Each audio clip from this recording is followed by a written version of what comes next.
ولقد يسرنا القرآن للذكر فهل من مدكر। সাধারণত আমি আমার দাদা সাহেব সম্পর্কে কিছু বলা থেকে বিরত থাকি, এজন্য যে আমার মনে হয় অন্য কেউ বলুক। আমি নাতি হয়ে যদি শুধু আমার দাদার কথাই বলতে থাকি তাহলে এটি কি ধরনের একটু মানুষ মনে করবে যে আমরা মনে হয় নিজেরাই নিজের প্রশংসা করে বেড়াচ্ছি। কিন্তু মাঝে মধ্যে মনে হয় বলা এজন্য দরকার যে ফুলতুলি সাহেব কেবলা রহমতুল্লাহি আলাইহি আমার দাদা, এটি আমার জন্য যদি অনেক বড় পাওয়া, কিন্তু ফুলতুলি সাহেব কেবলা রহমতুল্লাহি আলাইহি এই বাংলাদেশের বাংলাভাষী মুসলমানদের জন্য আল্লাহর এক বড় রহমত হয়ে এসেছিলেন। এবং তার যে বহুমুখী খিদমত, এই বহুমুখী খিদমতের পরে আল্লাহ ভীরু তার যে জীবন তিনি কাটিয়ে গেছেন, যেন কুরআনুল কারীমের আয়াত আল্লাহ রাব্বুল আলামিন বলেছেন রিজালুল লা তুলহিহিম তিজারাতুন ওয়ালা বাইউন আন যিকরিল্লাহ। এমন কিছু পুরুষ রয়েছে মানুষের মধ্যে, এমন কিছু সুপুরুষ তাদের পৌরুষ রয়েছে, এমন কিছু পুরুষ আছে দুনিয়াবি ট্রানজাকশন, ব্যবসা বাণিজ্য, লেনদেন এদেরকে আল্লাহর জিকির থেকে কখনো দূরে রাখতে পারে না। আমরা মুর্শিদুনা হযরত ফুলতুলি সাহেব রহমতুল্লাহি আলাইহির মধ্যে এই ধরনের আল্লাহ ভীরুতা, দিনের খিদমতের প্রতি তার এরকম অঙ্গীকার আমরা দেখেছি যে আমি অন্তত পক্ষে আমার যতটুকু লেখাপড়া আছে এবং আমি যতটুকু আল্লাহর দ্বীনকে বুঝতে পেরেছি এবং আমি যতটুকু দুনিয়া দেখেছি এই সময়ের মধ্যে এবং ইসলামের ইতিহাসের বিভিন্ন মোড় সম্পর্কে আমার যে ধারণা আছে, অবশ্যই সেই ধারণা পরিপূর্ণ নয়, হয়তো অপরিপূর্ণ, কিন্তু বহরহাল আল্লাহ রাব্বুল আলামিনের জাতে পাকের উপর তাওয়াক্কুল করে এটি বলতে পারি ফুলতুলি সাহেব কিবলা রহমতুল্লাহি আলাইহি এই যুগের মুজাদ্দিদদের মধ্যে একজন মুজাদ্দিদ হয়ে এসেছিলেন। আল্লাহ তাবারাকা ওয়া তাআলা তার হাবিব সাল্লাল্লাহু আলাইহি ওয়াসাল্লামকে দুনিয়া থেকে উঠিয়ে নেওয়ার আগেই তার হাবিবের জবান মুবারক থেকে এই আখেরি উম্মতের জন্য আল্লাহ কিছু জামানতের ব্যবস্থা করে দিয়েছেন। কারণ আমাদের আগের প্রত্যেক উম্মতের নেতৃত্ব ছিল তাদের নবীদের হাতে। যতদিন নবী আছেন উম্মত আছে, নবী দুনিয়া থেকে বিদায় নিয়েছেন, উম্মতের মধ্য থেকে আল্লাহ আরেকজনকে নবী বানিয়ে দিয়েছেন। কানাত বানু ইসরাঈলা তাসুসুহুমুল আম্বিয়া কুল্লামা হালাকা নাবিয়্যুন খালাফাহু নাবিয়্যুন। বনি ইসরাইলের নেতৃত্ব ছিল নবীদের হাতে। একজন নবী ইন্তেকাল করলে আরেকজন নবী এই দুনিয়াতে উম্মতের মধ্যে আরেকজন নবীকে আল্লাহ দায়িত্ব দিয়ে দিতেন। আর আমার নবী বলেছেন ওয়া ইন্নাহু লা নাবিয়্যা বা'দি, আর আমার পরে কোনো নবী নাই। তাইলে ইয়া রাসূলুল্লাহ, আপনার পরে যে আর কোনো নবী নেই, আপনার নবুয়ত থাকবে কিয়ামত পর্যন্ত, আপনার উম্মত থাকবে কিয়ামত পর্যন্ত। তো কিয়ামত পর্যন্ত যে আমরা হক পথে থাকতে পারবো এরকম কোনো জামিন আপনি কি আমাদের জন্য রেখে যাচ্ছেন, কোনো জামানত? আমি তো জানি আল্লাহর নবী কোনো মানুষকে রেখে যান নাই। এমনকি আবু বকর সিদ্দিক রাদিয়াল্লাহু আনহুকেও রাসূল পাক সাল্লাল্লাহু আলাইহি ওয়াসাল্লাম নিজের খলিফা বানিয়ে যান নাই। আবু বকর রাদিয়াল্লাহু আনহুকে খলিফা বানিয়েছে মুসলমানরা। সাহাবায়ে কেরাম আবু বকর রাদিয়াল্লাহু আনহুর উপর ঐক্যমত হয়েছেন যে তিনি উম্মতের খলিফা হবেন। আল্লাহর নবী কোনো মানুষকে তার খলিফা বানিয়ে এজন্য যান নাই, কারণ কোনো মানুষকে খলিফা বানালে কুল্লু নাফসিন যায়িকাতুল মাউত, একদিন তো মৃত্যু আসবে, ওই খলিফাও বিদায় নেবেন। কিন্তু যেহেতু এই উম্মত কিয়ামত পর্যন্ত থাকবে, আল্লাহর রাসূল কিয়ামত পর্যন্তের জন্য এই উম্মতের জন্য তিনটি জামানত রেখে গেছেন, এই উম্মত কখনো গুমরাহ হবে না ইনশাআল্লাহ। প্রথম জামানত হচ্ছে আল্লাহর নবী সাল্লাল্লাহু আলাইহি ওয়াসাল্লাম বলার আগেই আল্লাহ তাবারাকা ওয়া তাআলা কুরআনুল কারীমের মধ্যে ঘোষণা দিয়েছেন যে নবী যে হেদায়েত আল্লাহর পক্ষ থেকে নিয়ে এসেছেন, সেই হেদায়েতের নূর অর্থাৎ কুরআনুল কারীমকে হেফাজত করার জিম্মাদারি আল্লাহ নিজের হাতে নিয়ে নিয়েছেন।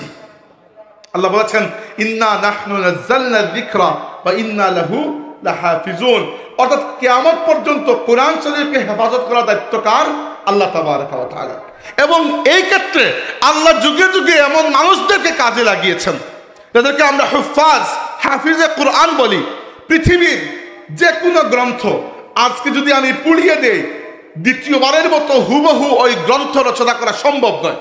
কারণ পৃথিবীর আর কোনো গ্রন্থের হুবহু হাফিজ পাবেন না, কিন্তু পৃথিবীতে একমাত্র কিতাব হচ্ছে কোরআন। কোনো বদবখ যদি, আল্লাহ মাফ করুক, কোরআন শরীফের সমস্ত মুসহাফ পুড়িয়ে দেয়, একদিনের মধ্যে এই পৃথিবীতে কয়েক কোটি মানুষ এরকম বের হয়ে যাবেন যারা 24 ঘন্টার মধ্যে পুরো কোরআনকে আবার হুবহু লিখে দিতে পারবেন। এটি আমার নবীর মুআজিজা, এটি হাফিজে কোরআনদের মাধ্যমে কিয়ামতের আগ পর্যন্ত আল্লাহ তাবারাক ওয়া তাআলা এই দুনিয়াতে হিদায়াতের সিলসিলা হিসাবে, হিদায়াতের রহনুমা হিসাবে কোরআনুল কারীমকে রেখে দিয়েছেন। এক জামানত, অর্থাৎ হিদায়াতের নূর থেকে দুনিয়া খালি হবে না। 2 নম্বর জামানত, আল্লাহর হাবিব সাল্লাল্লাহু আলাইহি ওয়াসাল্লাম এই উম্মতকে বলে গেছেন যে তোমরা এই উম্মতের যে মূল ধারা আছে, এই মূল ধারা থেকে বিচ্ছিন্ন হয়ে আশেপাশের কোনো লাইন ধরো না, কারণ ইন্নাল্লাহা লা ইয়াজমাউ উম্মতি আলা দালালা, আল্লাহ কখনো আমার পুরো উম্মতকে একসাথে গুমরাহ করবেন না। ওয়ামান ওয়ায়াদুল্লাহি মাআল জামাআ, আর আমার উম্মতের মধ্যে যারা ঐক্যবদ্ধ হয়ে থাকবে তাদের সাথে আল্লাহর কুদরতের সাহায্য রয়েছে। ওমান সাজ্জা সাজ্জা ইলান নার, আর যে আলাদা হয়ে যাবে সে আলাদা পথে গিয়ে জাহান্নামে নিক্ষিপ্ত হবে। এবার এখান থেকে আমরা কি বুঝলাম এটি যে এই উম্মতের একটা রাজপথ আছে, যে রাজপথকে আমরা সিরাতুল মুস্তাকিম বলি। এই রাজপথ আল্লাহর রাসূল আমাদের জন্য রেখে গেছেন। যে ব্যক্তি এই রাজপথ থেকে পথ ছেড়ে কোনো ভিন্ন পথে পথ ধরবে, সে ওই পথে গিয়ে জাহান্নামে নিক্ষিপ্ত হবে। এবার সাহাবায়ে কেরামকে আল্লাহর রাসূল বললেন, বনি ইসরাইলের মধ্যে 72টি ফিরকা হয়েছিল। কয়টা? 72টা। আর আমার উম্মতের মধ্যে হবে 73টা। এর মানে এই না যে আপনি বসে বসে ফিরকা বানাবেন। নবী সতর্ক করে গেছেন যে ফিরকা হবে 73টা। 72টা ফিরকা জাহান্নামে যাবে, আর শুধু একটা হবে জান্নাতি। ওই জান্নাতি দলকে আল্লাহর নবী ফিরকা বলেন নাই। ফিরকা বলা হয় মূল গাছ থেকে ডাল যখন কেটে আলাদা হয়ে যায় ওটাকে ফিরকা বলে। আসল গাছ হচ্ছে মূল, আর মূল থেকে আলাদা হওয়ার নাম ফিরকা। তাহলে ওই মূল যারা, তারা যাবে জান্নাতে, আর ওই 72টা বাতিল ছোট ছোট ফিরকা যাবে জাহান্নামে। সাহাবীরা জিজ্ঞেস করলেন, ইয়া রাসূলুল্লাহ, ওই যে মূল ধারা যারা জান্নাতে যাবে এদের পরিচয় কি? আল্লাহর হাবিব সাল্লাল্লাহু আলাইহি ওয়াসাল্লাম বললেন, এদের পরিচয় হচ্ছে আল্লাযীনা মা আনা আলাইহি ওয়া আসহাবিহি, তারা ওই সকল মানুষ যারা সেই পথে থাকবে যে পথ আমি এবং আমার সাহাবীদের পথ। তাইলে আমরা উম্মতের মধ্যে আরেকটা জামানত পেলাম যে এই উম্মতের মূল ধারা কখনো গুমরাহ হবে না। আর আমি আপনাকে, আজকে ইন্টারনেটের যুগ, আজকে রাতে গিয়ে গুগলে সার্চ করবেন, এই পৃথিবীতে মুসলমানের সংখ্যা প্রায় 190 থেকে 200 কোটি। এর মধ্যে কোন মাসলাক বা মাযহাবের বা কোন দলের মানুষ বা কোন আকীদার মানুষ সবচেয়ে বেশি, আপনি পাবেন এখনো পর্যন্ত আল্লাহর হাবিবের উম্মতের মধ্যে 85 থেকে 87 ভাগ মুসলমান সুন্নি অর্থাৎ আহলে সুন্নাত ওয়াল জামাতের অনুসারী। আর বাকি 13-14 ভাগ মিলে বাকি যত বাতিল ফিরকা আছে মাত্র 13-14 ভাগ আল্লাহর নবীর সাহাবায়ে কেরাম থেকে শুরু করে প্রথমে যে বাতিল ফিরকা বেরিয়েছিল এটার নাম হচ্ছে খারিজি ফিরকা। আর আজকের দিন পর্যন্ত যত বাতিল ফিরকা বেরিয়েছে এই বাতিল ফিরকা মিলে 10 থেকে 13 ভাগ পর্যন্ত, 85 থেকে 87 ভাগ পর্যন্ত আল্লাহর নবীর উম্মত এখনো আহলে সুন্নাত অর্থাৎ সাওয়াদে আজম অর্থাৎ উম্মতের মূলধারা অর্থাৎ জান্নাতি হিসাবে দুনিয়াতে বেঁচে আছে আলহামদুলিল্লাহ। আর 3 নম্বর জামানত আল্লাহ নবী দিয়েছেন। 1 নম্বর জামানত হচ্ছে কোরআন শরীফের হেফাজত আল্লাহ করবেন। অতএব যে ব্যক্তি হিদায়াত নিতে চায় কোরআন তার জন্য বহাল থাকবে। 2 নম্বর জামানত হচ্ছে উম্মতের বড় দলের সাথে চললেই হবে, নিজের থেকে আলাদা কোনো দল বের করে, আলাদা কোনো ফিতনা বের করে আলাদা হওয়া যাবে না। আর 3 নম্বর হচ্ছে আল্লাহর রাসূল বলেছেন, যেটা আমার আজকের বলার উদ্দেশ্য, যে যদি আমার উম্মতের মধ্যে বড় আকারে গুমরাহি চলেও আসে, প্রত্যেক 100 বছর পরে পরে এমন কিছু মানুষ দুনিয়াতে আসবে যারা আমার দ্বীনকে পরিষ্কার পরিচ্ছন্ন করে কোরআন সুন্নতের আলোকে আবার সেভাবে নবায়ন করবে যেভাবে 100 বছরে এই উম্মতকে গুমরাহ করা হয়েছে। আল্লাহ নবী সাল্লাল্লাহু আলাইহি ওয়াসাল্লাম বলেছেন, সুনানে আবু দাউদ কিতাবের মধ্যে হাদিস রয়েছে, ইন্নাল্লাহা ইয়াবআসু লিহাযিহিল উম্মতি আলা রাসি কুল্লি মিআতি আমিন মান ইউজাদ্দিদু লাহা দীনাহা। প্রত্যেক 100 বছর পরে পরে, 1 শতাব্দী পরে পরে আল্লাহ এই উম্মতের মধ্যে কিছু মুজাদ্দিদ পাঠাবেন। মুজাদ্দিদ মানে হচ্ছে রিনিউয়ার, রিভাইভার, অর্থাৎ যারা রিভাইভার, দুনিয়াতে কোনো কিছুকে যারা নবায়ন করে। তো দিনের মধ্যেও এমন কিছু মানুষ আসবে যারা দিনের এমন একটি শাখা যেটি মানুষ খেয়াল ছেড়ে দিয়েছে, এইরকম কোনো শাখাকে আবার জিন্দা করবেন, অথবা দিনের মধ্যে যদি কোনো বিকৃতি প্রবেশ করে সেটাকে পরিষ্কার করে দিনকে আবার তার সহি ফরম্যাটে মানুষের সামনে তুলে ধরবেন। এই মুজাদ্দিদদের সিলসিলা কিয়ামত পর্যন্ত থাকবে। আর আমরা জানি এই উম্মতের 2 মুজাদ্দিদের ব্যাপারে উম্মতের ঐক্যমত, 2 জন মুজাদ্দিদের ব্যাপারে। প্রথম মুজাদ্দিদ হচ্ছেন উমর ইবনে আব্দুল আজিজ রহমতুল্লাহ আলাইহি, উমাইয়া বংশের খলিফা, এবং তার তাজদিদ, তিনি ঠিক রাসূল সাল্লাল্লাহু আলাইহি ওয়াসাল্লামের 100 বছর পরের মানুষ, এবং তার তাজদিদ ছিল অনেকগুলা। এর মধ্যে একটা হচ্ছে হাদিস সংকলন। পৃথিবীর মধ্যে প্রথম ব্যক্তি যিনি আল্লাহর রাসূলের হাদিসগুলোকে একত্রিত করার আদেশ করেছিলেন, তার নেতৃত্বে আল্লাহর নবীর হাদিস সংকলন করা হয়েছে। তিনি প্রথম ব্যক্তি যিনি ইয়াজিদের পরবর্তীতে উমাইয়া বংশের রাজাবাদ ছাড়া আল্লাহর রাসূলের আহলে বায়তের উপর যেরকম জুলুম শুরু করেছিলেন, উমর ইবনে আব্দুল আজিজ রাদিয়াল্লাহু আনহু সেই জুলুম বন্ধ করে যে খিলাফত ব্যবস্থা ভেঙে রাজতন্ত্রে পরিণত হয়েছিল, উমর ইবনে আব্দুল আজিজ রাদিয়াল্লাহু আনহু আবার রাজতন্ত্রকে খিলাফতের আদলে ফিরিয়ে নিয়ে গিয়েছিলেন। আর উনি হচ্ছেন উম্মতের প্রথম মুজাদ্দিদ। আর শেষ মুজাদ্দিদ হবেন ইমাম মাহদী আলাইহিস সালাম। আল্লাহর রাসূল বলেছেন, এই দুনিয়া যদি একেবারে শেষ পর্যায়ে পৌঁছে যায় তবুও শেষ দিনটিকে আল্লাহ লম্বা করে দেবেন। অর্থাৎ যদি দিন বাকি নাও বা থাকে, গুরুত্ব দেওয়ার জন্য নাও বা থাকে, শেষ দিনটিকে আল্লাহ লম্বা করে দিবেন। এবং আমার বংশধর থেকে একজন মানুষ আসবে যার নাম হবে আমার নামে, আর যার বাবার নাম হবে আমার বাবার নামে। আর ওই ব্যক্তি দুনিয়াতে আবার এরকম ন্যায় এবং ইনসাফ কায়েম করবেন যেভাবে ইতিপূর্বে দুনিয়াতে অন্যায় এবং অবিচার ছিল।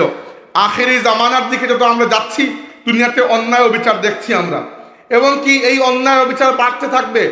এমন ফিতনা আসবে উম্মতের উপরে যে ফিতনাকে আল্লাহর রাসূল বলেছেন কাকিতাইল লাইলিল মুজলিম, অন্ধকার রাতের মতো ফিতনা আসবে। বলেছেন কামাউজিল বাহরি, সাগরের ঢেউয়ের মতো ফিতনা আসবে। এক পর্যায়ে উম্মতের অবস্থা যখন দুর্বল থেকে দুর্বল হয়ে যাবে এবং কাফিররা সম্মিলিত আক্রমণের মাধ্যমে এই উম্মতকে মানসিক এবং সামরিকভাবে বিপর্যস্ত করে দেওয়ার পায়তারা করবে, আল্লাহ তাবারাকা ওয়া তাআলা আমার নবীর বংশধর থেকে একজন মানুষকে উঠাবেন যার নাম হবে মুহাম্মদ, বাবার নাম হবে আব্দুল্লাহ এবং উপাধি হবে আল মাহদি। এবং তার মাধ্যমে আবার আল্লাহর রাসূলের দিনের ইশাআত শুরু হবে এবং তিনি সমস্ত পৃথিবীতে আবার আল্লাহর দ্বীনকে বিজয় করে দেবেন।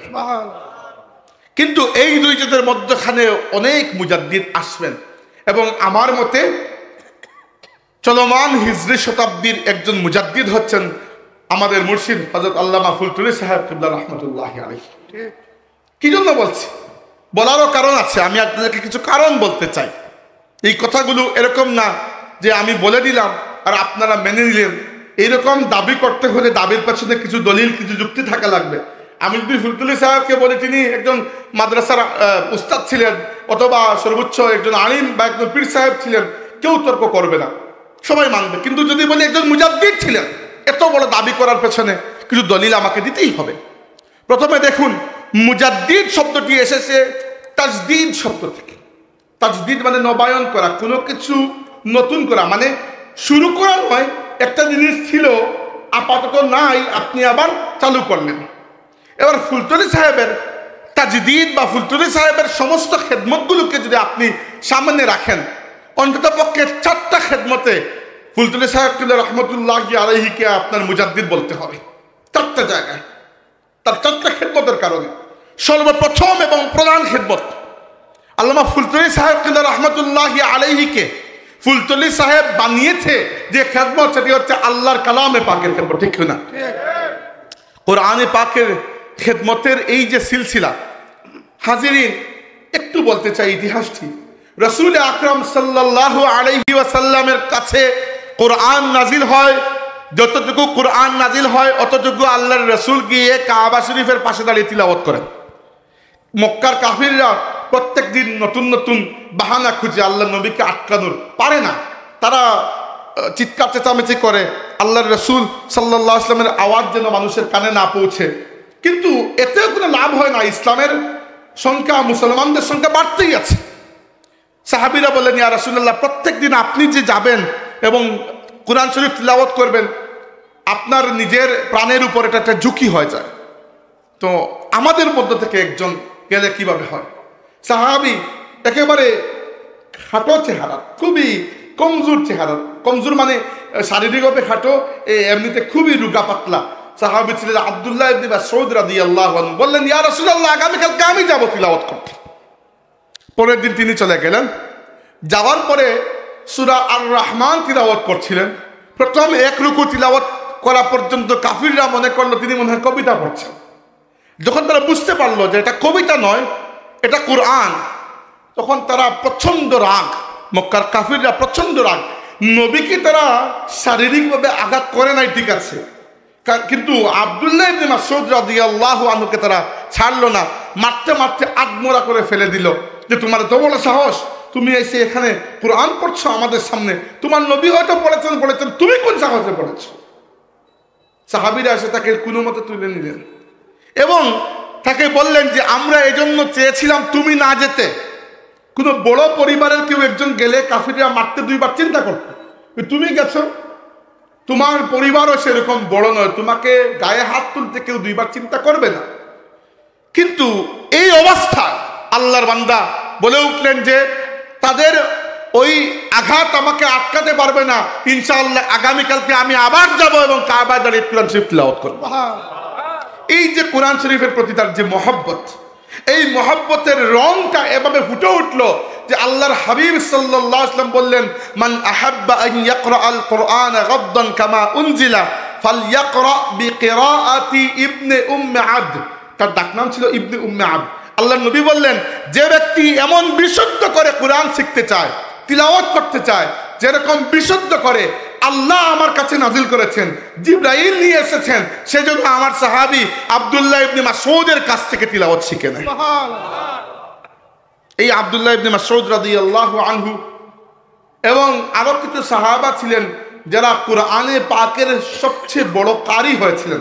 সাহাবীদের মধ্যে সবাই কোরআন পড়েছেন, সবাই কারি হয়েছেন, কিন্তু কারিদের মধ্যেও তো বেশ কম আছে। তো সাহাবীদের মধ্যে কিরাতের দিক থেকে যে 5 জন সাহাবী সবচেয়ে বেশি মহারত লাভ করেছিলেন, একজন হচ্ছেন আমিরুল মুমিনিন উসমান ইবনে আফফান রাদিয়াল্লাহু আনহু, আরেকজন আমিরুল মুমিনিন আলী ইবনে আবি তালিব রাদিয়াল্লাহু আনহু, আরেকজন এই সাহাবী যার ব্যাপারে আল্লাহ নবী বলেছেন যার কিরাত জিবরাইলের কিরাতের মতো, আব্দুল্লাহ ইবনে মাসউদ রাদিয়াল্লাহু আনহু, আরেকজন উবাই ইবনে কাব রাদিয়াল্লাহু আনহু, যাকে তারাবির নামাজের ইমাম বানিয়ে প্রথম উমর ইবনে খাত্তাব রাদিয়াল্লাহু আনহু তারাবির জামাত শুরু করেছিলেন, আর আরেকজন যায়েদ ইবনে সাবিত রাদিয়াল্লাহু আনহু মাত্র 28 বছর বয়সে, মাত্র 28 বছরের যুবক ছিলেন যখন তিনি কোরআন শরীফ সংকলন করেছিলেন নিজের হাতে আবু বকরের খেলাফতকালে। এই 5 জন সাহাবী ইলমে কিরাতের ক্ষেত্রে অত্যন্ত মহারত হাসিল করেছেন। এই 5 জন সাহাবীর কাছ থেকেই ইলমে কিরাত শিখেছেন পরের জেনারেশনের 2 জন তাবেঈ যারা এই 5 জনেরই ছাত্র। এর মধ্যে একজনের নাম ছিল আবু আব্দুর রহমান সুলামি, আরেকজনের নাম ছিল জার ইবনে হুবাইস। এই 2 জনের ছাত্র হচ্ছেন ইমাম আসিম, ইমাম আসিমের ছাত্র হচ্ছেন ইমাম হাফস। এইভাবে কিরাতের যে সিলসিলা নিচের দিকে এসেছে, সেই নিচের দিকে আস্তে আস্তে এক সময় আমরা হঠাৎ করে পেয়ে যাই এমন একটা নাম, যে নাম হচ্ছে ইরকুসুস আল মিসরি। আর ইরকুসুস আল মিসরি ছাত্র হচ্ছেন হাফিজ আব্দুর রউফ করমপুরি, আর হাফিজ আব্দুর রউফ করমপুরি ছাত্র হচ্ছেন আমাদের মুর্শিদ আল্লামা ফুলতুলি সাহেব কিল্লা রাহমাতুল্লাহ আলাইহি।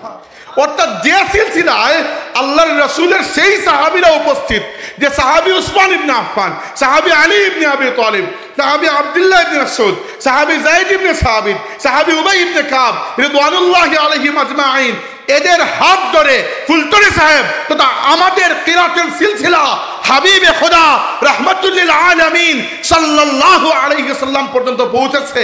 আর আল্লাহর হাবিবের মাধ্যমে, আল্লাহর হাবিব থেকে জিবরাইল আলাইহিস সালামের মাধ্যমে আমাদের এই কিরাতের সিলসিলা আল্লাহ তাবারাক ওয়া তাআলা পর্যন্ত পৌঁছে গেছে। এবার আমরা ফুলতলি সাহেবের কিরাতের সিলসিলার বড়ত্ব বুঝতে পারলাম। কিন্তু তিনি কি কিরাতের এই সিলসিলার সনদ ঘরে নিয়ে বসেছিলেন? না, বরং আমরা দেখি আজ থেকে 80 বছরের উপরে হয়ে যাচ্ছে।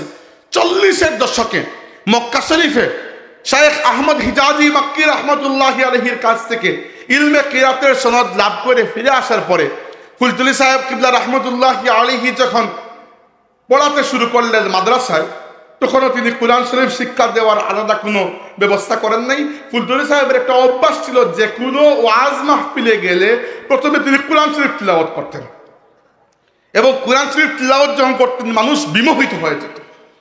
এরপরে তিনি বয়ান শুরু করতেন। এরকম বহু ঘটনা আমি শুনেছি আমার আব্বা চাচাদের কাছ থেকে, যে এক পাশে ফুলতলি সাহেব রহমাতুল্লাহ তিলাওয়াত করছেন, অন্য পাশে অন্য কোনো মাসলাকের বড় আলিম উলামা বসে আছেন। যতক্ষণ তিলাওয়াত চলেছে ততক্ষণ পর্যন্ত এদের মনে হয়েছে শ্বাসই নড়ছে না, এরা বিমুগ্ধ হয় আল্লামা ফুলতলি সাহেবের তিলাওয়াত শুনতেন। আর এই তিলাওয়াতের প্রাতিষ্ঠানিক রূপদান শুরু হলো। ফুলতলি সাহেব রহমতুল্লাহি আলাইহির কাছে আসলেন বদরপুরি সাহেবের খলিফা এবং অনেক বড় বুজুর্গ মৌলানা আব্দুল নূর গড়কাপনি রহমতুল্লাহি আলাইহি, এবং এসে ফুলতলি সাহেবকে অনুরোধ করলেন যে আপনি যে কিরাত শিখে এসেছেন মক্কা শরীফ থেকে, আমাকে ওই কিরাত শিখানোর অনুরোধ করছি। ফুলতলি সাহেব বললেন আমার তো সময় নাই আসলে। তখন তিনি বললেন, এদিন চলে গেলেন, পরের দিন আসলেন, এসে বললেন যে আমি আবার আপনার কাছে অনুরোধ করছি, আপনি কনসিডার করুন যে আমাকে ইলমে কিরাত শিখাবেন। ফুলতলি সাহেব বললেন, আমি তো বলেছি হযরত আমার তো সময় নাই। তখন উনি বললেন যে আমি তো আর আমার নিজের ইচ্ছা আসি নাই, অনেক বড় জায়গা থেকে আদেশ পেয়ে আমি এসেছি আপনার কাছে। কি আদেশ? তখন আল্লামা আব্দুল নূর রহমতুল্লাহ আলাইহি বললেন যে আমি স্বপ্নে আল্লাহর হাবিব সাল্লাল্লাহু আলাইহি ওয়াসাল্লামের জিয়ারত লাভ করেছি, এবং আল্লাহর নবী সাল্লাল্লাহু আলাইহি ওয়াসাল্লামকে আমি বলেছি, ইয়া রাসূলুল্লাহ আমি কোরআন শরীফ তিলাওয়াত শুনবো আপনার কাছ থেকে। আল্লাহর নবী সাল্লাল্লাহু আলাইহি ওয়াসাল্লাম আমাকে নিজে কোরআন শরীফ তিলাওয়াত করে শুনিয়েছেন। এরপরে আমি রহমতে আলম সাল্লাল্লাহু আলাইহি ওয়াসাল্লামকে জিজ্ঞাসা করেছি, ইয়া রাসূলুল্লাহ এইরকম তিলাওয়াত আমি শিখতে চাই। আল্লাহর হাবিব সাল্লাল্লাহু আলাইহি ওয়াসাল্লাম ডান দিকে ইশারা করেছেন, ফুলতলি সাহেব আমি দেখতে পাই ডান দিকে আপনি বসে আছেন। এরপর থেকে এরপরে তো আর কোনো উম্মতের পক্ষে না করা সম্ভব নয়। এরপরে একটা সিদ্ধান্ত হলো যে আদম হাকি মাজার মসজিদে প্রত্যেক বৃহস্পতিবারে, ওইটা আসামে, প্রত্যেক বৃহস্পতিবারে ফুলতলি সাহেব 1 ঘন্টা 1.5 ঘন্টা করে কোরআন শরীফের দার্স দিবেন। তখন দারুল কিরাত প্রতিষ্ঠা হয় নাই, এর কিছু পরে দারুল কিরাত প্রতিষ্ঠা হয়েছে। দারুল কিরাত প্রতিষ্ঠা হওয়ার পরে আস্তে আস্তে গিয়ে ফুলতলি সাহেব রহমতুল্লাহ আলাইহি রমজান মাসকে খাস করে দিয়েছেন কোরআনের মাস হিসাবে। আল্লাহ বলেছেন শাহরু রমাদান আল্লাযী উনজিলা ফীহিল কোরআন। আর এজন্য এই আয়াতের উপর কিয়াস করে, এই আয়াতের আলোকে ফুলতলি সাহেব রহমতুল্লাহ আলাইহি রমাদান মাসকে কুরআনুল কারীমের খেদমতের জন্য খাস করেছেন। দারুল কিরাত প্রতিষ্ঠা হয়েছে, একটা ট্রাস্ট হয়েছে, এবং এই দারুল কিরাতের বর্তমানে পৃথিবীতে 11 থেকে 12 হাজার শাখা রয়েছে আলহামদুলিল্লাহ। এবং শুধু বাংলাদেশে নয়, বাংলাদেশে, ইউরোপ মহাদেশের বিভিন্ন দেশে, শুধু ইউকেতে নয়, ইউরোপ মহাদেশের বিভিন্ন দেশে দারুল কিরাতের খেদমত রয়েছে। ইতালিতে রয়েছে, স্পেনে রয়েছে, ফ্রান্সে রয়েছে, পর্তুগালে রয়েছে, অন্যান্য দেশেও শুরু হবে, ইউকেতে তো আছেই, তারপরে আমেরিকায় রয়েছে, কানাডায় রিসেন্টলি আল ইসলাম কমিটি হয়েছে, ওইখানে দারুল কিরাত শুরু হবে, আমার সাথে যোগাযোগ তারা করেছেন, দারুল কিরাতের খেদমত শুরু হবে। এছাড়া অন্যান্য দেশেও দারুল কিরাতের খেদমত, ভারতে, পার্শ্ববর্তী ভারতেও দারুল কিরাতের খেদমত রয়েছে। এই যে 40-এর দশক থেকে আজ 2025 সাল চলছে, এই 80 বছরের থেকে বেশি সময় আল্লাহর বান্দার শুরু করা একটা প্রতিষ্ঠানের মাধ্যমে যত লক্ষ মানুষ কোরআন শরীফ বিশুদ্ধ করে তিলাওয়াত করতে শিখেছেন এবং অন্যকে শিখিয়েছেন, এই খেদমতের কারণে আমরা ফুলতলি সাহেব কিবলা রহমতুল্লাহি আলাইহিকে যুগের মুজাদ্দিদদের মধ্যে একজন মুজাদ্দিদ কি বলতে পারি না?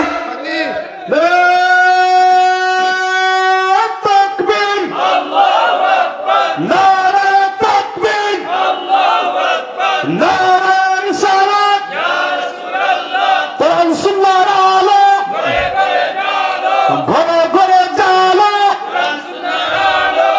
সম্মানিত হাজিরিন, একটা গেল। 2 নম্বর খেদমত হচ্ছে, আমি যদি কোরআন শরীফের পরে হযরত ফুলতলি সাহেবের 2 নম্বর কোন খেদমতের কথা বলতে চাই, আমার মতে তিনি বাংলাভাষী মুসলমানদের রুহের ভেতরে, অন্তরের অন্তঃস্থলে আল্লাহর হাবিব সাল্লাল্লাহু আলাইহি ওয়াসাল্লামের তাজিম এবং মহব্বত ঢুকিয়ে দিয়েছেন। এবং এই ক্ষেত্রে ঢুকিয়ে দিয়েছেন বলতে আবার কেউ মনে করবে শিরিক করে ফেলেছি আমি, ঢুকিয়ে দিয়েছেন আল্লাহ, কিন্তু ফুলতলি সাহেবকে এক্ষেত্রে আল্লাহ রাব্বুল আলামিন কাজে লাগিয়েছেন যে আল্লাহর ওলির মাধ্যমে এই খেদমতটা আল্লাহ আঞ্জাম দিয়েছেন। কিভাবে দেখেন, হযরত ফুলতলি সাহেব রহমতুল্লাহি আলাইহি সমাজকে, যুগকে যে অবস্থায় পেয়েছিলেন, আমরা সেই অবস্থায় পাই নাই। আমরা ফুলতলি সাহেবের পরের থেকে পরের জেনারেশন, আমি এসে এই মাহফিল সাজানো পেয়েছি। এবং এই মাহফিলে আপনারা যারা বসে আছেন তাদের সামনে আমি আমার নবীর যত শান বয়ান করি, আপনার বিরক্ত লাগবে না, আপনি ওটা কোয়েশ্চন করবেন না। কিন্তু তখন হয়তো ফুলতলি সাহেব এরকম সাজানো মাহফিল পান নাই। তিনি এই মাঠ, এই মাহফিলগুলোকে সাজিয়ে গেছেন বলেই তো আজকে আমরা আল্লাহর হাবিবের সম্মান বয়ান করতে পারছি। হাজিরিন, এই উপমহাদেশে ইসলামের খেদমত শুধু আমাদের সিলসিলা করেছে এরকম না, সবাই করেছে। কিন্তু কিছু কিছু বিষয় ছিল যে বিষয়গুলোতে ফুলতলি সাহেব রহমতুল্লাহ আলাইহি দেখেছেন যে কমতি থেকে যাচ্ছে, তিনি সেখানে জোর দিয়েছেন। এটাই একজন মুজাদ্দিদের বৈশিষ্ট্য।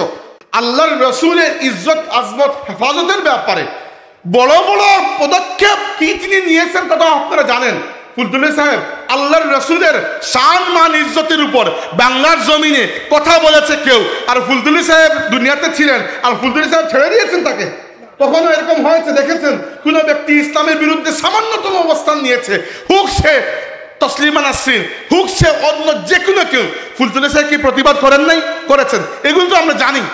ছোট থেকে ছোট যে বাংলা শব্দে আরবি মুহাবরাগুলোকে প্রতিবর্ণায়নের ক্ষেত্রে যেখানে সামান্য বেয়াদবির একটা আশঙ্কা থাকে, ফুলতলি সাহেব ওই জায়গাটাতে খুব শক্ত করে ধরেছেন।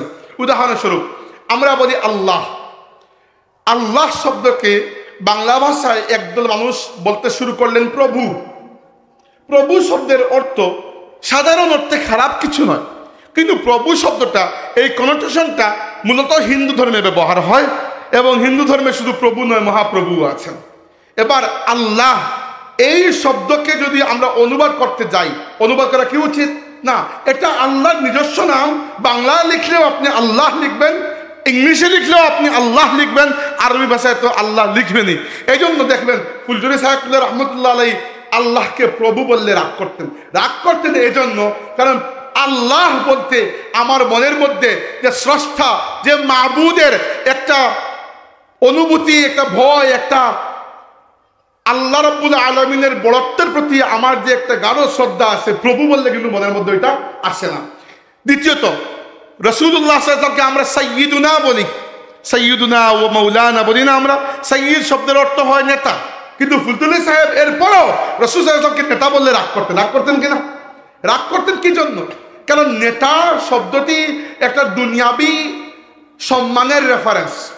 নেতার মধ্যে হাজার ধরনের নেতা আছেন, কিন্তু তবুও নেতা বললে আপনার মনের মধ্যে একটা ফ্রেম রেডি হয়ে যায়, হয় না? আমি যদি বলি অমুক নেতা, তার মানে আপনি নিশ্চয়ই এই ধারণা করবেন না যে তিনি খুব তাহাজ্জুদ গুজার। হতে পারেন তাহাজ্জুদ গুজার, কিন্তু নেতা বললে প্রথমেই তো তাহাজ্জুদ গুজার মানুষের কথা মাথায় আসে না। আমি যদি বলি নেতা, আপনি তো এটা ধারণা করবেন না যে তিনি খুব ধরেন বড় আলিম, নাও তো হতে পারে। নেতা বললে কিন্তু এটা ধারণা করবেন যে তিনি একটা জাতির নেতৃত্ব দিয়ে থাকেন। তাই এবার দেখেন, নেতারে যদি হিসাব করেন, আপনি বাংলাদেশের হিসাব করেন, শেখ মুজিবুর রহমান ধরেন, জিয়াউর রহমান ধরেন, খালেদা জিয়া ধরেন, শেখ হাসিনা ধরেন, নেতাদের চরিত্র, বৈশিষ্ট্য, লেভেল সবকিছু আপনারা জানেন। কিন্তু আল্লাহর রসুলকে নেতা বানিয়ে আমি যদি উচ্চারণ করি, তাহলে আল্লাহর নবীর সম্মানটিকে আমি প্রকৃত আল্লাহ যে জায়গায় সম্মান দিয়েছেন ওই জায়গায় রাখছি না নিচে নামাচ্ছি।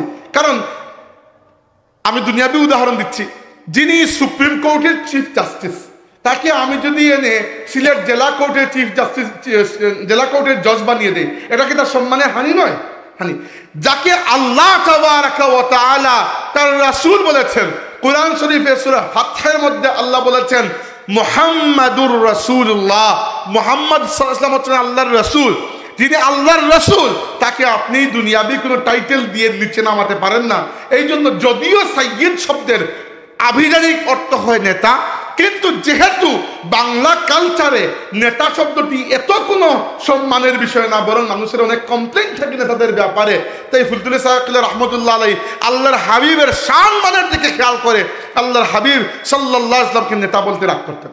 এমনকি কোরআন শরীফকে সংবিধান বলতে ফুলতুলি সাহেব নিষেধ করতেন। মনে আছে, মুরব্বীদের মনে আছে, হয়তো তরুণরা হয়তো অনেকে শুনেন নাই। কি জন্য? সংবিধান কোনো খারাপ জিনিস তো নয়, ভালো জিনিস। আরবি ভাষায় বলা হয় দাস্তুর। কিন্তু পুরো কোরআনের মধ্যে আল্লাহ পাক খুদ কোরআনকে কোনো জায়গায় দাস্তুর বা সংবিধান বলেন নাই। একটা যুক্তি। 2 নম্বর যুক্তি হচ্ছে পৃথিবীর কোন দেশের সংবিধান অপরিবর্তনীয় নয়, সবগুলোই পরিবর্তনীয়। হয় সুপরিবর্তনীয় বাংলাদেশের মতো, যিনি আসলেন ইচ্ছা মতো পরিবর্তন করলেন, নইলে দুষ্পরিবর্তন নিয়ে একটু কসরত করতে হয়, কিন্তু পরিবর্তনীয়। তৃতীয়টা হচ্ছে সংবিধান শুধুমাত্র আইনের উৎস, অন্য কিছু নয়। কিন্তু কোরআন শরীফ শুধু আইন নয়, আকীদা, আইন, আখলাক সবকিছু। তাই কোরআন শরীফকে যদি আপনি সংবিধান বলেন, এখানে সংবিধান শব্দ যদিও খারাপ নয়, কিন্তু কোরআন শরীফকে সংবিধান বললে আপনি কোরআন শরীফের ফ্রেমটাকে, মর্যাদার ফ্রেমটাকে নিচে নামিয়ে এনে লক করে দিয়ে দিলেন। কিন্তু কোরআন শরীফের মর্যাদা এইরকম যে দুনিয়ার তাম সংবিধান পরিবর্তন হতে পারে, কিয়ামত পর্যন্ত আল্লাহ কিতাবের একটা হরফও পরিবর্তন হবে না। এমনকি হরফ বলতে মনে হয়ে গেল ফুলতুলি সাহেব তো কোরআন শরীফের একটা হরফের ব্যাপারে ছাড় দেন নাই, দিয়েছিলেন, মনে আছে আপনাদের মুরব্বীরা। এই তর্ক এখন আর অবসলিট হয়ে গেছে। অর্থাৎ ফুলতুলি সাহেবের এই খেদমতকে আল্লাহ এত কবুল করেছেন যে এখন আর এই তর্ক করারই দরকার নেই। নইলে আমি বলতাম, ইচ্ছা করে বলছি না, দরকার নাই। নইলে কোরআন শরীফের একটা হরফ, এবং যে হরফ আরবি ভাষার কি বলবো, আরবি ভাষার সৌন্দর্য আপনারা জানেন না হয়তো অনেকেই, যে আরবি ভাষাকে বলা হয় লুগাতুদ দাদ, দাদের ভাষা।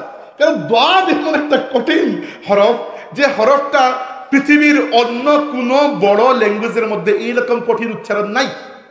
এবং বর্তমান পৃথিবীতে জিন্দা ভাষাগুলোর মধ্যে এমনও ভাষা আছে যে ভাষায় মাত্র কয়েকশো মানুষ কথা বলে, উপজাতি বা এরকম। কিন্তু আমি বলছি ইন্টারন্যাশনাল ল্যাঙ্গুয়েজ যেগুলো আছে, এর মধ্যে কোনো ল্যাঙ্গুয়েজে দাদ বা দাদের আশেপাশে এত কঠিন উচ্চারণ নাই, এরকম হরফই নাই। তাই আরবি ভাষার সৌন্দর্য হচ্ছে দাদ। আরবি ভাষার আরেকটা নাম হচ্ছে লুগাতুদ দাদ, দাদের ভাষা। আর এই দাদ হরফের উপর অনেক ইতরাজ ছিল উলামায়ে কেরামের মধ্যে একদলের। তাই ফুলতুলি সাহেব রহমতুল্লাহি আলাইহি, যেহেতু তার উস্তাদ শায়েখ আহমদ হেজাজি মক্কি রহমতুল্লাহি আলাইহি তাকে কোরআন শরীফের সনদ দেওয়ার সময় বলেছিলেন, বাবা যা নিয়ে যাচ্ছ তা আমানত এবং আমানতকে রক্ষা করবে। এই আমানতের মধ্যে পুরো কোরআন নয়, একটি সূরা নয়, একটি আয়াত নয়, একটি শব্দ নয়, একটি হরফকেও ফুলতুলি সাহেব কিবলা মানুষের মুখে বিকৃত হতে হবে এরকম মেনে নেন নাই। এখন দেখেন, এখন দাদ নিয়ে আলোচনা করার দরকারই নাই, সমাজ পাল্টে গেছে, আলহামদুলিল্লাহ পাল্টে যাওয়া যায়। এরপরে দেখেন মিলাদুন নবীর বিষয়টা নিয়ে চলে আসেন। মিলাদুন নবী কন্টেস্টেড বিষয়, আপনাদের মনে হতে পারে এটা ঝগড়ার বিষয়। আমার তো কোনোদিন ঝগড়ার বিষয় মনে হয় না, ঝগড়ার বিষয় নয়। হ্যাঁ, ঝগড়ার বিষয় তখন হবে যদি আপনি এটাকে ফরজ বানিয়ে দেন, যে মিলাদুন নবী পালন করবে সে কাফির, এরকম যদি কিছু বলে দেন তাহলে তো সমস্যা, ঝগড়ার বিষয়। কিন্তু যারা জায়েজ বা মুস্তাহসান হিসাবে মাহফিলে মিলাদ পালন করেন, আমরা করি এবং গর্বের সাথে করি, এবং আলহামদুলিল্লাহ একটা জায়েজ বা মুস্তাহসান বিষয়ের জন্য যতটুকু দলিল লাগে অতটুকু দলিল আমাদের কাছেও আছে। কিন্তু ফুলতুলি সাহেব এখানে দলিল বা এগুলোর উপর মূলত ফোকাস করেন নাই, বা এরকমও করেন নাই যে অন্য দল করছে না আমি করি। কখনো তার টার্গেট এটা ছিল না। তার টার্গেট ছিল এটা যে মিলাদুন নবীর মাস বা মাহফিলে মিলাদুন নবী একটা উপলক্ষ, এই উপলক্ষকে কেন্দ্র করে আল্লাহর হাবিবের শান মানের আলোচনা হবে, আল্লাহর হাবিবের জীবন নিয়ে কথাবার্তা হবে, মাহফিল হবে, মানুষ জানবে। আর যত আল্লাহর রাসূলের নূর এই সমাজে ছড়িয়ে পড়বে, সমাজ তো আলোকিত হয়ে যাবে।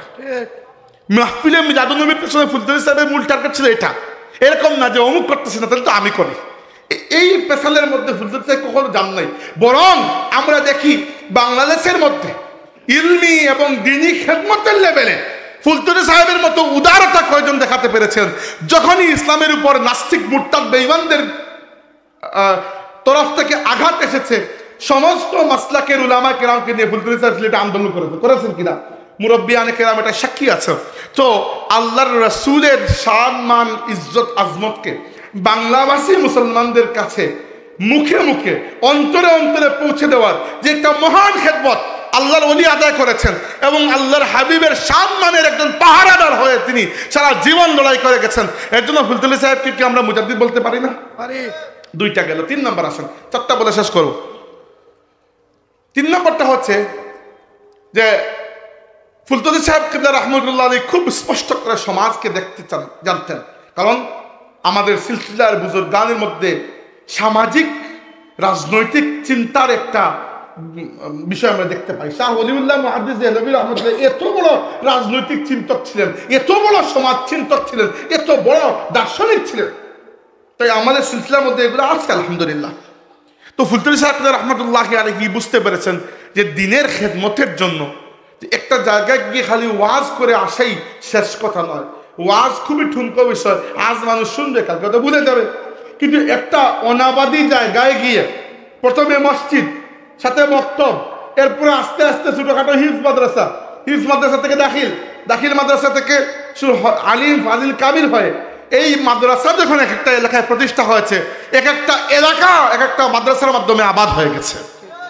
আপনি দেখেন ফুলতুলি সাহেবের মাধ্যমে অন্তত পক্ষে ওই দিন ফুলতুলিতেও তো শাহান সাহেব বললেন যে সংখ্যাগুলো আমি ভুলে গেছি, এই মুহূর্তে মনে পড়ছে না, সিলেট বিভাগে অন্ততপক্ষে 370 থেকে 400 বা 450 মতো মাদ্রাসা, যেগুলো উচ্চ মাদ্রাসা, এমন নয় যে প্রাইমারি মাদ্রাসা, উচ্চ মাদ্রাসা, এই সিলসিলার এই ফুলতুলি সাহেবের মুরিদিন মুহিব্বিনদের মাধ্যমে আজ জিন্দা আছে আলহামদুলিল্লাহ। আজকের এই যুগে ইলম শূন্যতা, আমল শূন্যতা, আখলাক শূন্যতা, ইমান শূন্যতার দিকে আমরা যাচ্ছি। এই সময় এক একটা মাদ্রাসা, এক একটা মসজিদ প্রতিষ্ঠা করা একটা জায়গার জন্য এত বড় একটা নিয়ামত যে এক জায়গায় অনাবাদী জমিনে, বাঞ্জার জমিনে বৃষ্টি হওয়া যতটুকু নিয়ামত, একটা জায়গায় কাল আল্লাহ এবং কাল রাসূলুল্লাহর আওয়াজ পড়াও কিন্তু এরকম একটা নিয়ামত কিনা। এবং ফুলতুলি সাহেব রহমতুল্লাহ আলাইহি দিনের খেদমতের এই দূরদর্শী চিন্তা করেছিলেন। দারুল কিরাত এছাড়া ফুলতুলি সাহেব কয়েকটি মাদ্রাসা প্রতিষ্ঠা করেছেন, আমার কাছে তো হিসাব নেই, আপনি একবার খুঁজে দেখতে পারেন, আমার মনে হয় 100-500 কম হবে না ইনশাআল্লাহ। এতগুলা মাদ্রাসা প্রতিষ্ঠা করেছেন, শুধু বাংলাদেশে নয়, এমন জায়গায়, ইউরোপে, আমেরিকায়, এমন জায়গায়। এবং এই যে চারাগাছ তিনি রোপণ করে গিয়েছিলেন, ওই চারাগাছ শুকিয়ে যায় নাই, আজ ওই চারাগাছ বটগাছে পরিণত হয়েছে। ইউরোপের বিভিন্ন জায়গায় আমাদের ভাইয়েরা, আমাদের সিলসিলার ভাইয়েরা, শায়েখুল্লাহর মুরিদিন মুহিব্বিনরা গিয়ে মসজিদ প্রতিষ্ঠা করেছেন, দারুল কিরাত প্রতিষ্ঠা করেছেন, এবং এক একটি মসজিদ ওই কুফফারদের ভূমিতে এক একটা বিশাল বিশাল বড় বড় শহরকে আবাদ করে রেখেছে। বিভিন্ন জায়গায় দারুল কিরাত আছে, উদাহরণস্বরূপ আমি ইটালি, ফ্রান্স বা স্পেনের কথা বলতে পারেন। দারুল কিরাত তো আছে মূল শহরে, রাজধানীতে, কিন্তু অন্যান্য শহর থেকে যখন সামারে, তাদের তো সামারে ছুটি থাকে 1.5 মাসের মতো বা একটু বেশি হতে পারে, 6 সপ্তাহের মতো, সামারে যখন দারুল কিরাতের কোর্স হয়, তখন অন্যান্য শহর থেকে মা বাবারা বাচ্চাদেরকে দারুল কিরাতে পড়ানোর জন্য যে জায়গায় দারুল কিরাত ওই শহরে আসেন 1.5 মাসের জন্য একটা বাসা ভাড়া করেন। আমি এরকম বাচ্চা দেখেছি, পাকিস্তানি বাচ্চা, শ্রীলঙ্কার বাচ্চা, বাংলাদেশি বাচ্চা, ইন্ডিয়ান বাচ্চা, ফ্রেঞ্চ বাচ্চা, এরা দারুল কিরাতে এসে ভর্তি হয়েছে। তো এই যে খেদমত দেখেন, একটা মসজিদ, মুসলমানের সমাজ মসজিদ মাদ্রাসা ছাড়া কি কল্পনা করা যায়? মসজিদ মাদ্রাসা ছাড়া আপনি সমাজ টিকাতে পারবেন কোনো জায়গায়? পারবেন না। এই জন্য 10টা মাহফিল, 15টা মাহফিল, 20টা মাহফিল, মাহফিলের পরে মাহফিল, একটা এলাকায় এত মাহফিল, তার চেয়ে বরং এলাকার মসজিদ মাদ্রাসাগুলোর দিকে বেশি করে আপনারা ফোকাস করুন। দেখেন, ইসলামী শিক্ষার প্রতি এই রাষ্ট্র এতটা যত্নবান নয়, কিন্তু খালি আওয়ামী লীগ সরকার নয়, যে সরকারই আসুক ইসলামী শিক্ষার প্রতি সবার একটা নাক ছিটকানোর ভাব থাকে না, একটা সবসময় ছিল। একেবারে কুদরতি খুদা শিক্ষা কমিশন শেখ মুজিবের সময় থেকে শুরু করে আজকের দিন পর্যন্ত ইসলামী শিক্ষার খুব পরম বন্ধু কাউকেই পাই নাই। 2-1জন হয়তো 2-1টা সময় চেষ্টা করেছিলেন ব্যক্তিগতভাবে, নইলে ইসলামী শিক্ষাকে এই দেশের আলিম উলামা নিজের ঘাম রক্ত এক করে এগিয়ে নিয়ে গেছেন। এই দেশে স্কুল কলেজ বিশ্ববিদ্যালয় যতটুকু সরকারি রাষ্ট্রীয় পৃষ্ঠপোষকতা পায়, মাদ্রাসা কি এরকম পায়? কখনো পায় না। তো মাদ্রাসাগুলো কিন্তু আমরাই চালাই, অর্থাৎ আমাদের ভাইয়েরাই তো চালান।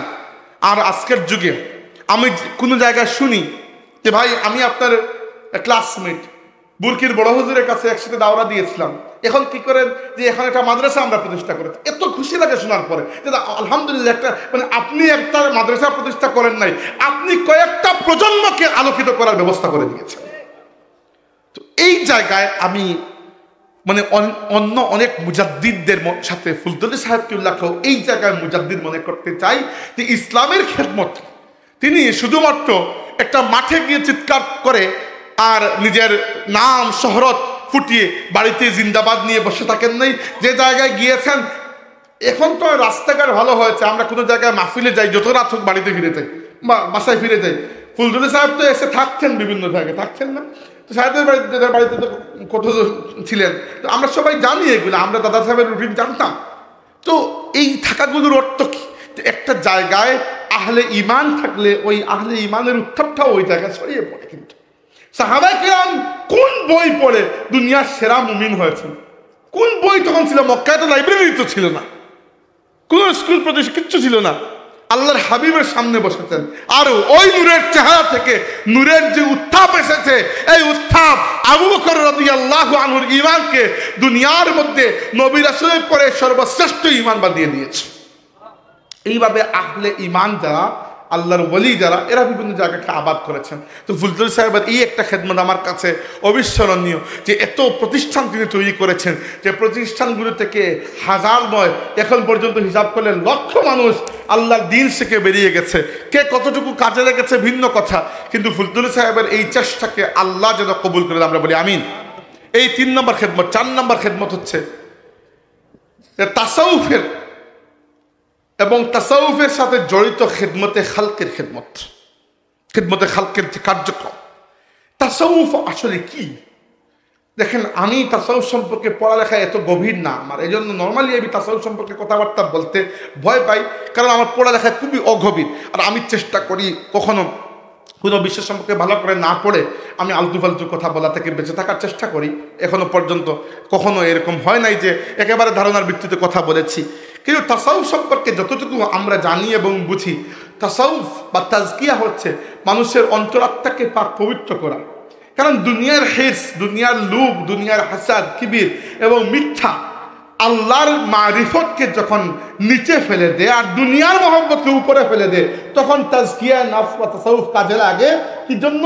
যে মানুষকে দুনিয়ার মহব্বত থেকে দূরে সরিয়ে আল্লাহর মহব্বতের দিকে নিয়ে যাওয়ার জন্য। এটাই তো তাসাউফের 2 নম্বর একটা বিষয় হচ্ছে আখলাকের পরিশুদ্ধি। আখলাকের পরিশুদ্ধি জরুরি নয়? আল্লাহর রাসূল সাল্লাল্লাহু আলাইহি ওয়াসাল্লামের হাদিস রয়েছে যে সেই মুমিনের ঈমান কামিল হয়েছে যে মুমিনের আখলাক হতে সুন্দর। রাসূল সাল্লাল্লাহু আলাইহি ওয়াসাল্লাম বলেছেন, আনা যাঈমুম বিবাইতিন ফি রাবাদিল জান্নাতি লিমান তারাকাল মিরাআ ওয়া ইন কানা মুহিক্কান ওয়া বিবাইতিন ফি ওয়াসাতিল জান্নাতি লিমান তারাকাল কাযিবা ওয়া ইন কানা মাযিহান ওয়া বিবাইতিন ফি আ'লাল জান্নাতি লিমান হাসানা খুলুকাহু। যে ব্যক্তি নিজে হক থাকার পরও তর্ক বিতর্ক করা বাদ দিল, অযথা ঝগড়া করা বাদ দিল, আমি নবী জান্নাতের আঙ্গিনায় তার জন্য একটা ঘরের জিম্মাদারি নিয়ে নিলাম। যে ব্যক্তি কৌতুক করার সময়ও মিথ্যা বলল না, কৌতুকের সময় এমনিতে তো বলে না, এমনকি কৌতুক করার সময়ও মিথ্যা পরিহার করে, আমি নবী জান্নাতের ঠিক মধ্যখানে তার জন্য একটা ঘরের জিম্মাদারি নিয়ে নিলাম। আর যে ব্যক্তি তার আখলাককে সুন্দর করেছে, আমি তার জন্য জান্নাতের সর্বোচ্চ মাকাম একটা ঘরের জিম্মাদারি নিয়ে নিলাম। এই যে আল্লাহর রাসূল যে আখলাকের কথা বলেছেন, এই আখলাকের সৌন্দর্য দুনিয়াকে শিখিয়েছেন আল্লাহর রাসূলের উম্মতের মধ্যে আউলিয়া কেরাম। আর এই ক্ষেত্রে তাসাউফের খালেকার একটা ভূমিকা আছে কিনা? আদব, আখলাক, এইগুলো আল্লাহর ওয়ালি এবং তাসাউফের সিলসিলার সাথে যারা যুক্ত, এদের মধ্যে যেভাবে পাওয়া যায় অন্যদের মধ্যে সেভাবে পাওয়া যায় না।